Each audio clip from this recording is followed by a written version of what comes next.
నిజాంపేట మండలం రాంపూర్ గ్రామంలో ప్రముఖ సంఘ సేవకులు Leela group chairman Meenakshi, doctor Mohan నాయక్ల ఆధ్వర్యంలో ఉచిత వైద్య శిబిరాన్ని ఏర్పాటు చేశారు. ఈ కార్యక్రమానికి ముఖ్య అతిథిగా మల్కాజ్గిరి మాజీ ఎమ్మెల్యే మైనంపల్లి హనుమంతరావు హాజరై రోగులకు ఉచితంగా మందులను అందించారు. ఈ సందర్భంగా ఆయన మాట్లాడుతూ మండలానికి ఈశాన్య మూలమైనటువంటి రాంపూర్ గ్రామంలో డాక్టర్ మోహన్ నాయక్ ఉచిత ఆరోగ్య శిబిరం ఏర్పాటు చేసినందుకు ధన్యవాదాలు తెలుపుతూ ప్రతి గ్రామంలో ఉచిత క్యాంపులు ఏర్పాటు చేస్తామని, ఈ గ్రామం నుండి పనులు ప్రారంభించినట్లయితే శుభం కలుగుతుందన్నారు.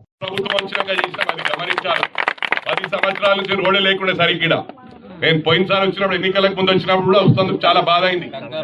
కంకర్ రోడ్ మొత్తం టైర్ పంక్చర్ అయింది.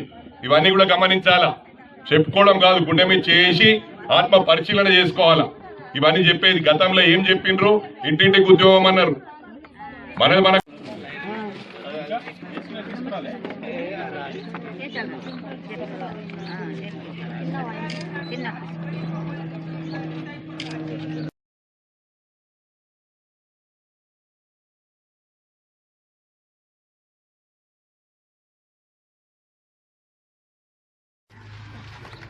ఏవైతే వాగ్దానాలు ఇచ్చిరో మాకు ఇంకా 3 సంవత్సరాలు గడువు ఉంది. ఆ గడువు లోపల అన్ని కూడా పూర్తి చేస్తారు. ఏదైతే ఈ ప్రభుత్వం మాట ఇచ్చిందో మాట కట్టుబడి ఉంటుందని చెప్పి కూడా ఈ సందర్భంగా తెలియజేస్తా ఉన్నా.